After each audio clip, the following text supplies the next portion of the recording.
আল্লাহ এক এবং একক, তার কোনো অংশীদার নাই, তিনি বেনিয়াজ, তিনি কাউকে জন্ম দেন নাই, তাকেও কেউ জন্ম দেয়নি। আকাশ আর জমিনে আল্লাহর সমকক্ষ কেউ নাই, কেউ নাই। তিনি এক এবং একক।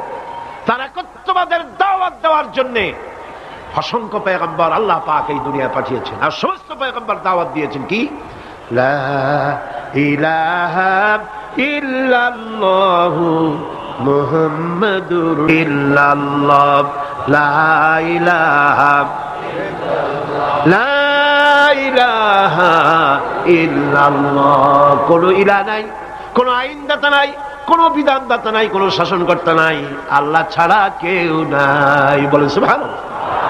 আল্লাহ এক এবং একক, তিনি সব সৃষ্টি করেছেন। আল্লাহ পাক বলছেন আল্লাহুল্লাযী